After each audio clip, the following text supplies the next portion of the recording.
In 14 years of running the film festival, I don't think I've ever heard a round of applause last that long after one of our films, so you must have loved it. I'm going to actually have Jim Curry. Please welcome him back. Have him thank us. Help me thank him. There you go. Jim's actually going to bring out our special guest. He's going to help moderate the Q&A, and I'm just so grateful. Thank you. Oh, I am so thrilled. What a great reaction. That's the best I've ever seen. It's incredible. So I want to bring out our special guest. Come on out to the stage here. Welcome Lee Holdridge, Lisa Justice, and Ken Shapiro.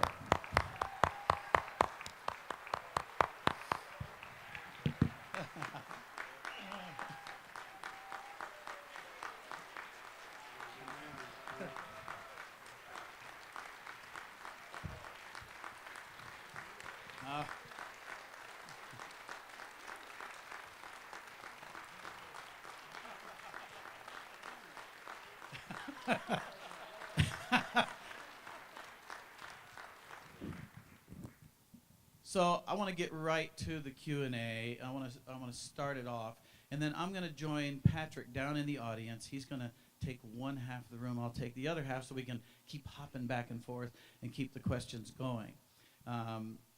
It is a thrill that you have such a warm reaction to this film. I think it's wonderful.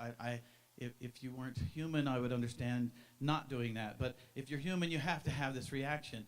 I find this movie moving in so many ways, and it has taken a simple art form of John's folk music and those early years with just John and his guitar, and moved it into another art form with the opera, and then yet again to this beautiful, beautiful piece of art that you have created. So, yes. Thank you.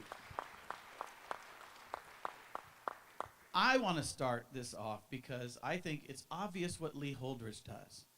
Well, it's not obvious, but it's clear what he does. It's an amazing thing that he does with the music and the arrangements and the composing. And Ken here as the director, especially this audience, is very clear on what a director does. But as producers, there were other producers in the show, but I would like to pose a question to Elisa as a producer, how you came to be involved in this and what it is that specifically your role was in putting this all together. Well, it all started at a lunch with Milt and Rosemary Oken. They'd invited Lee and I to this lunch, and Milt turned to me and started to tell me about this project. And I have been involved with the Metropolitan Opera National Council for 24 years as an audition co-director. And so he knew that. So he was telling me about all these opera singers singing John Denver's music. And he knows I love opera singers. What he didn't know is that I love John Denver and have since I was a kid.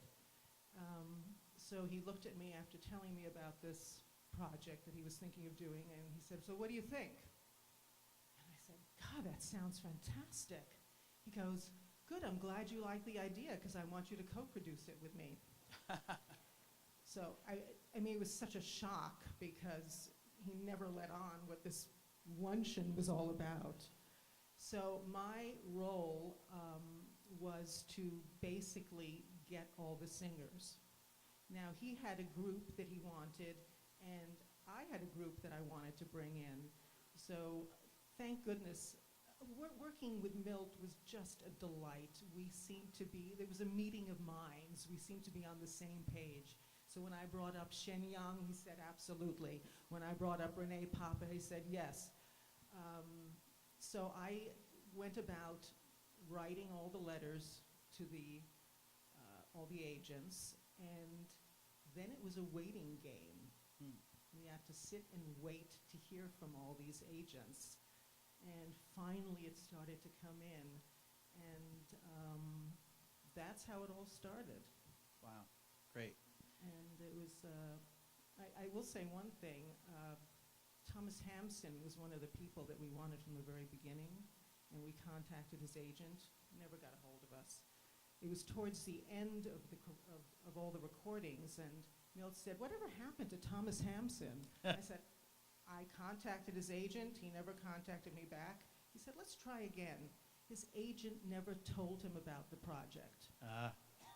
This happened a few times with a few other singers. I found out later who we wanted to be on the album. I know a lot of agents. I think it happens a lot. I think so too.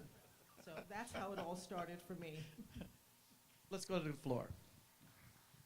My name's Casey. I live in nearby Cottonwood, and I just want to thank you from the bottom of my heart for this most amazing film. I've been a John Denver fan since I was a kid. Oh, that's great. First time I saw him in concert was in Salt Lake in '76, saw him again in Buffalo in '78. I've raised 11 beautiful children, and I'm a musician myself, and I would sit down at the piano and sing and play John Denver, or play my vinyl records for my kids. And in May of 2014, my number 3 daughter, Rachel, married the love of her life, her beautiful wife, Jamie. And Rachel, during the reception, came to me and tugged me out of my seat. And she says, come on, Mom, it's time for the mother-daughter dance. And within the first 2 to 3 notes, I could name that tune. I knew what song she had chosen for her mother-daughter dance, and it was Perhaps Love. Oh, that's great. And I cried through the whole thing, dancing with my beautiful daughter at her wedding. And hearing Placido, and I've loved Placido for so many years and just adored that song. And it just moved me that my daughter would choose that song for her wedding. So I just need you to know, Lee, what an impact you have had on so many lives, our family certainly. So thank you so much. Thank you. So up here. I want to thank you very much for excellent program. John Denver was one of the favorite artists of my wife and myself, and we half lived in Rocky Mountain National Park until we came here to Sedona. I was pulling out my Kleenex and crying throughout. Yes. Very powerful. I have a question though. I thought they must be saving Rocky Mountain High for the end. And I thought that's John Denver's signature song. At least it was for us since Well- we went to Rocky Mountain Park all the time. So I'm just curious about that. Well, we had to pick the songs that opera singers would sound good singing, you know, and I felt that the more sort of rock and roll songs or country songs, they might not fit so well. So we picked very carefully. Rocky Mountain High is an iconic song, but I wasn't sure that an opera singer would necessarily give it that kind of rock inflection that it needs. Listen, he had a lot of songs. There was no problem finding songs, you know. Nice. Question right here.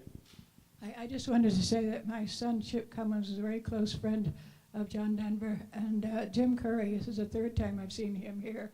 He filled the theater here.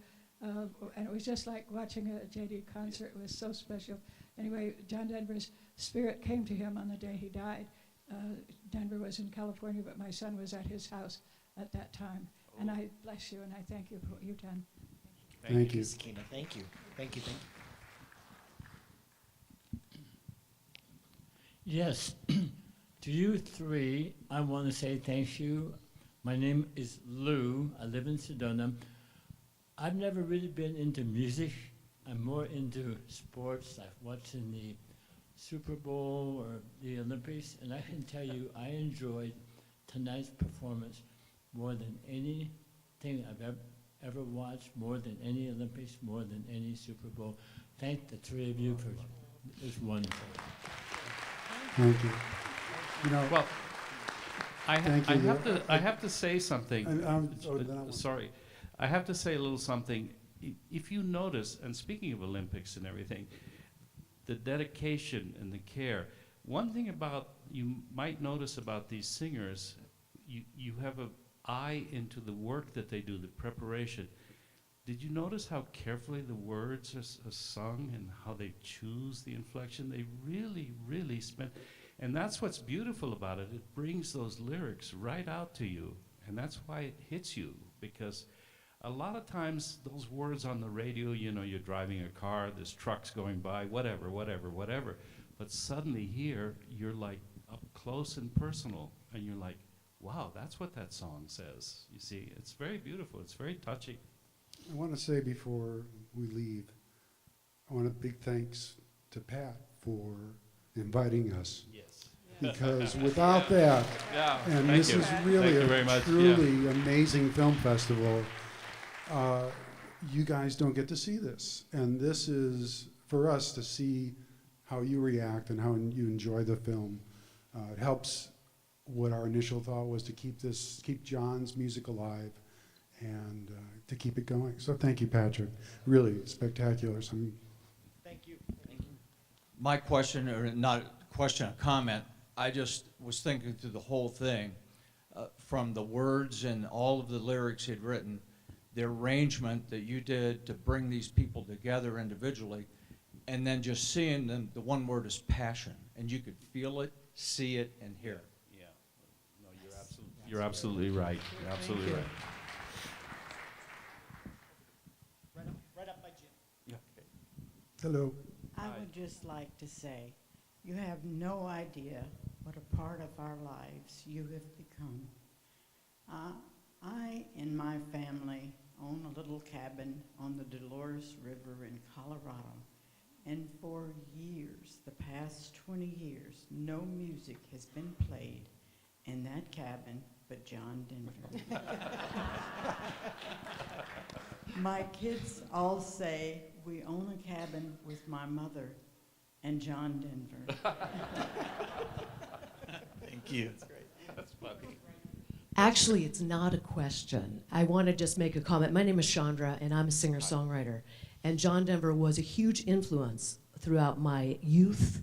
And I had a mutual friend by the name of Bill Mitchell, who was a good friend of John's. And I met him right after John had passed and from the accident. And I want to thank you because he said to me at the time, he said, you know, John was very hurt when he was not included in We Are the World. Yes. And it hurt me so deeply. Yeah. So what you've done here is so fabulous because you did for him, you know, somewhere in songwriting heaven, he's looking down going, oh my gosh, you know, how great this was. It was his own We Are the World. So thank you so much for doing that. It was so awesome. Thank you. Just one more thing I want to say to that. Milt Oken, who we lost a little over a year ago, really expressed the passion into me initially, because when I first met him, I didn't even know his history and what he had done. He was a gentleman I met during working on an opera I was directing, and he told me he had this project, you know, someday we're going to do this project together. And I was like, sure, this sounds great, you know. And he called me one day and he goes, we're going to do this thing. And I go, great, when are we going to start? He goes, last week. But, you know, it's been his passion that drove me, and that's how I met Lee and Lisa and just all these people, and Jim Curry as well. It's been an amazing project all on the way. Ken is very modest as a filmmaker because the producers said to him, now listen, you film this thing, but don't disturb the singers while they're singing. You know, you kind of. So he and his cameraman snuck around everywhere, taking shots of everything. I think it's an amazing piece of film work, don't you think?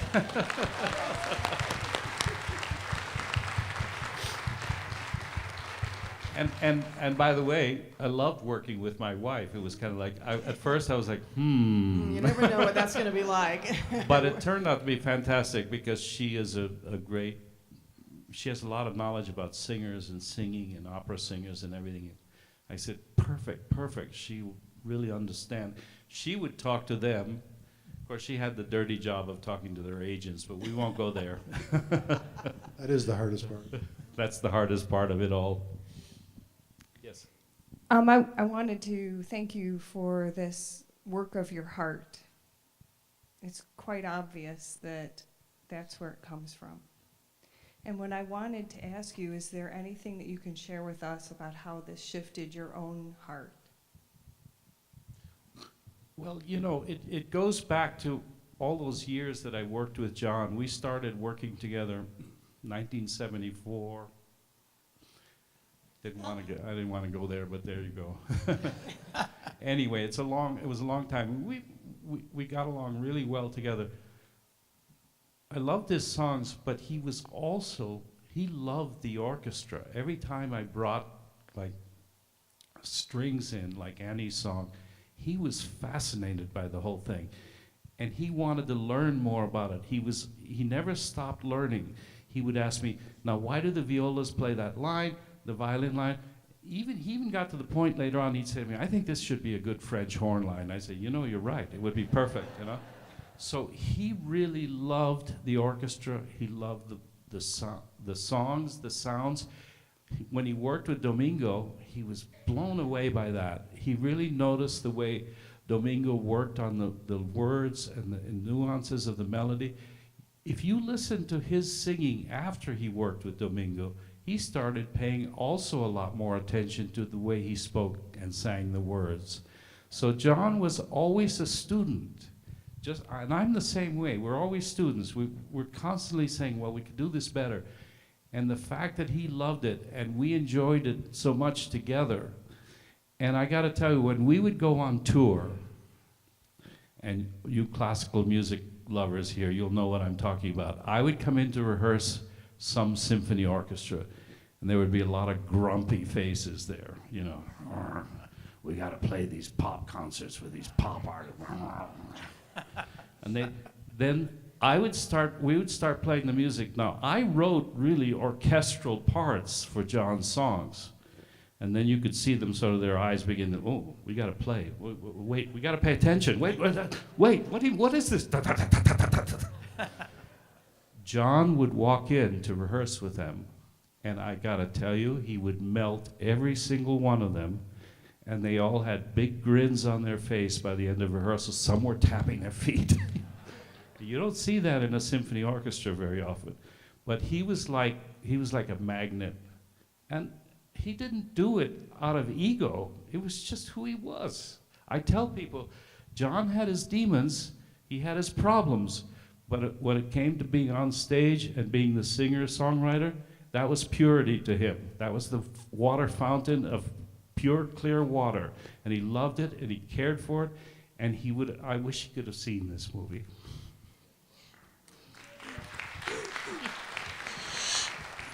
My name is Terry Frankel, and I was in Vietnam with USO in '68. And my twin sister and I sang Leaving on a Jet Plane and Follow Me, and I'm telling you, it made all the difference to those soldiers to have a taste of home like that. But my question is, how much was the budget, and how long did it take between your luncheon and the release? It took quite a while. It was October of 2010 that we had that lunch. In the spring of 2011, I started to send out the letters, and we were finally finished with the album, and it came out in 2013. Yeah, November of 2013. So that's how long all of this took. It took a little bit over a year to record everyone. We did it in LA, in New York, Nathan Gunn in Chicago. London, Nashville, London, Germany. Yeah. We had to go to Germany for Renee Pape. Right. Reno, Nevada. And thank God for our beautiful digital technology that we have now. We could do this because we realized that if we had every singer with the orchestra, the budget would have been unbelievable, and Milt would have killed me. So I figured out a way that I would make rehearsal demos in my MIDI studio at my home of the song, and I would send it to the singers, and they would feedback, say maybe a tone lower or something, whatever. We got it all pre-worked out ahead of time. Then I went in and we recorded the orchestra at various different intervals, and then we went out. Elisa and I chased these people all over the place, mostly New York, like you said, but all these cities. We would get them when they were singing at the Met, and they'd have, like, for example, Thomas Hampson was coming in for his son's wedding, and he said, I have a couple of hours on Friday. And we said, well, take it, But that's how it was with most of them, you know. And I think, and wasn't Milt easy. used to refer to, because of all the orchestra sessions and any time you have an orchestra recording a session, the multiple times that we did, Milt always referred to it as like the most expensive CD ever made. That's all I know about the book. But there was a lot of love that went into it and care. And every single line that the orchestra's playing, John, somewhere in there is the guitar lines that John played, but they're now in the orchestra and the strings and woodwinds and brass and everything like that. So, so it doesn't lose his music. It's all right there. I used to say to him, sometimes we'd be working together, I'd say, you know, John, I could play your music with just a symphony orchestra. And he'd say, really? I said, absolutely. I said, it would work just fine. And I think in a way, you know, I think of Ray Vaughan Williams, who did the English folk song suite, and Aaron Copland did American folk song suites. This is my American John Denver folk song suite.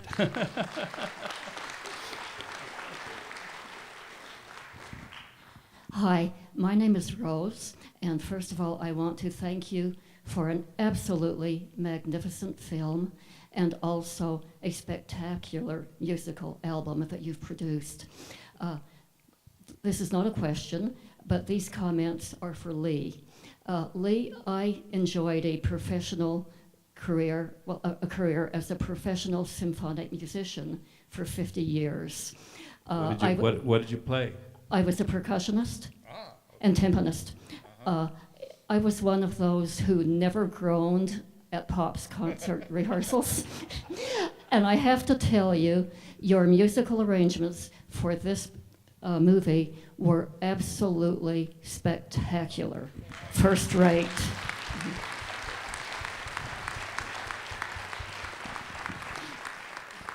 And if every Pops concert I played in 50 years had been your arrangements, there never would have been any grumbling at all. Thank you very, very much. You're welcome. You're very welcome. Actually, not a question, but thank you for thank you for the way you elevate and recognize his work to the great history of American songwriters. Yes. And I really appreciate that. And it is a great film for music appreciation classes that and could be used that way. Absolutely. And Absolutely. you also have educated me to greater levels of appreciation, Lee, for what you do in your role to music and how you see its possibilities for the songwriter and what you can do with it, especially in that last piece where you saw how it could be done the way you did that with her song. Thank you. Well, it'd be And interesting so in your thank you. class, you play Thank the you. song just on the guitar first, and then play it to them with the orchestra. Then show them how they belong together. Yes, thank you. Hi, thank you so much. Another thanks from all of us who are sitting here. We have some friends who had just seen a John Denver special on TV, so they opted to go to another movie that I'm sure will be very good because it's the Sedona Film Festival. But I feel so sad for them. I don't know how I'll even tell them what they missed. And I'm wondering about the album. Is it readily available? Oh, yes. Yes. Okay. Amazon everywhere? And the film, too. And the film. The The film is available on here, Blu-ray yes. and DVD, and it's available when you leave tonight. There's a table in case you're interested. Did you bring? We'd love it. Kenny, did you bring the CD too? I can't No, remember. it didn't have the We don't have CDs you it. can get on Amazon. Okay. Yeah, or the iTunes. usual places, yeah. Got a question right here. Yes, I grew up with 12 brothers and sisters in one household, and John Denver was like our religion, our Catholic religion. We knew every song, like the Stations of the Cross, like the Rosary. We knew them all. And when I started to write poetry, I actually copied John's songs, but substituted my own words to learn how to write poetry. 25 years later, I didn't tell anybody I was writing poetry. Nobody ever knew, none of my family. But through that, I started writing stories. And through the stories, I started to figure out that what we're missing now, I think right now, is not right wing or left wing or any kind of wing. It's we're not telling our stories. And even though you're telling the story of somebody else, you're telling a story, and that connects with people. And I think that's the biggest problem we have, and what I've been enlightened by this festival that my wife forced me to. Well, she did. Was that You do know you're standing next to the director, yes? well, it's my first. But we're not telling our stories, and the more we tell our stories, the more we break down the barriers, and I think that's really what I've learned about all this, and specifically this, because this guy was, for 35 years of my life, everybody was listening to AC/DC, Led Zeppelin, the Eagles, and I was secretly going like, follow me. And I couldn't tell anybody. Being a working class wrestling guy, I couldn't tell anybody. Well, So thank you.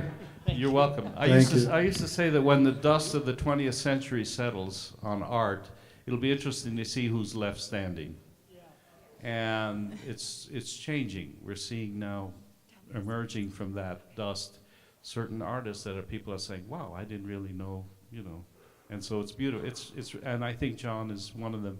Like Milt says, like Stephen Foster, John Denver, you know, there's a genealogy there, a history. You can trace that. I was surprised that he died in 1997, 20 years ago, when an artist that universal and hitting that universal a note of emotion, his work lives on. It's hard to realize that they're gone. I was wondering, since you know him so intimately, if you could speak, what were the circumstances of his death? I know it was a plane accident, experimental plane accident. Sorry. Yeah, and my second comment was, how did he feel about his legacy? I know that when tastes shift, it even happened to Elvis, artists can feel left behind by the times. How did he feel, and how did he understand his legacy? He felt unappreciated, oddly enough, because even though in RCA's entire history, Elvis Presley was their #1 seller and John Denver was their #2 worldwide. But somehow that was never recognized, and it frustrated him. And you hear that little story in the movie when they brought him Perhaps Love, and RCA said, nah, you know. And so Milt took the song Elsewhere and recorded it with Domingo and John, and it became a big hit. And so he loved music. He loved what he did. He had a lot of problems in his life. He loved flying. He landed here in Sedona many times. He was here many, many, many times, you know, because he knew the airport. He was always drawn to it. But the accident was a sad thing that happened. He was flying an experimental plane, and they had problems with it. And what can I say? And I used to say to John, you have a Learjet, you have a Cessna, you have all these wonderful planes. Why are you messing around with these other planes? You know, just fly the good ones. But he liked living on the edge. You know, he was one of those people that would ski off the helicopters in the Rocky Mountains up in Canada. And I couldn't understand why he wanted to do that. But he loved always challenging himself. But he was frustrated a little bit. He was frustrated. So this would be, he'd be thrilled. He would be thrilled beyond, you know. I know why he jumped out the helicopters and the skiing in the mountains. Yeah. You got to be a skier to know. It's you know about that. Lee Holdridge, excuse me. Are they done?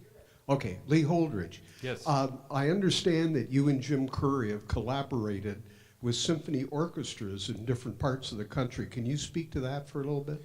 Yes, well, you know, John Denver's arrangements were lost a few years ago. All those orchestral scores that I had done, when he died, the people that were managing the estate thought it was just old paper. So that all disappeared.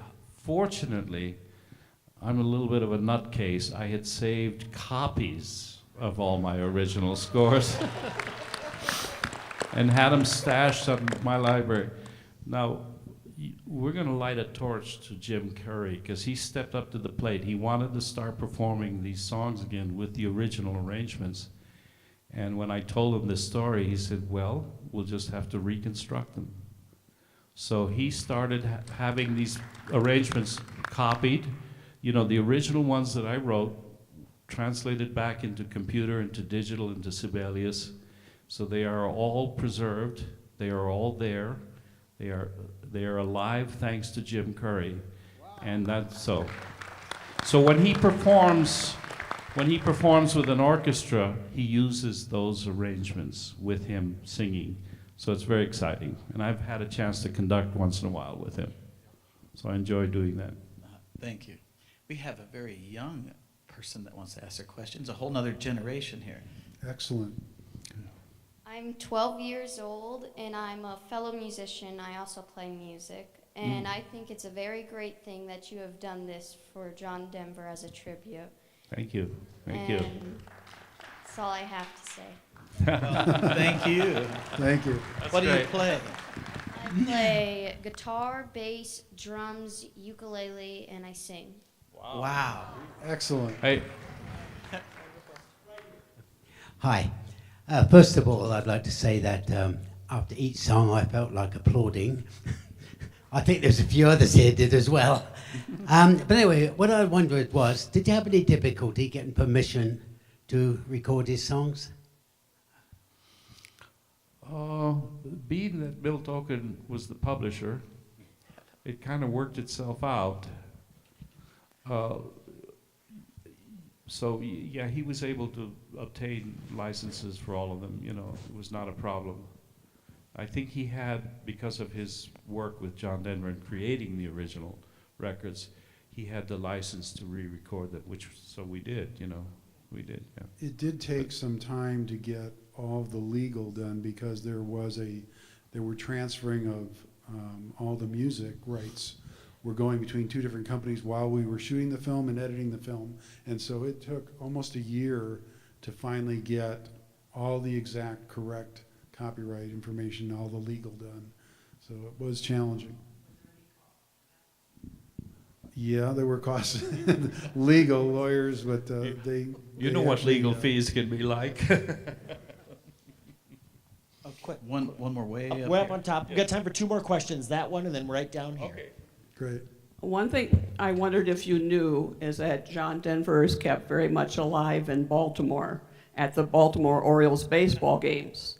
They have been playing Thank God I'm a Country Boy for the seventh inning stretch for many, many years. In 1992, when Camden Yards opened, they thought they should find a more up-to-date song. They tried out a lot of songs and none took, and they went back to Thank God I'm a Country Boy. And just a few weeks before John Denver's death, he was in Baltimore, and I was at the game when he danced on top of the dugout with the Oriole bird during the seventh inning. The old classics never die. Okay. I just want to thank Patrick especially for bringing you both, all three of you here, and to have Jim Curry here to perform as well. It's been a wonderful experience. I think we all we all know John Denver's songs, but hearing the movie, seeing the movie and hearing these operatic singers sing it, you got more of the phraseology. We all knew the melodies, we all knew some of the lyrics, but we appreciated it more with the movie, with these opera singers singing it, because they drew it out. It was absolutely wonderful and moving. I cried all the way through it. Thank you. Thank okay, you. so Thank I you might very have much. I might have lied. There is one question I want to ask, and for all of Sure. you opera lovers, forgive my ignorance. You know I can't even pronounce the names of the operas. But I had not heard of or seen Daniel Montenegro. I think that was his name. Mhm. And he looks like he's 12. And that voice that came out of him. Oh, is that fabulous? What is his? Can you tell us when did he get started and what was his background? Because I was not expecting the voice that came out of him He was to come in out the of him. Young Artist Program. You've known him for years, Well, actually Elisa, even long before we I spotted did. him in the Young Artist Program at Yeah, with Los LA Angeles Opera. Opera.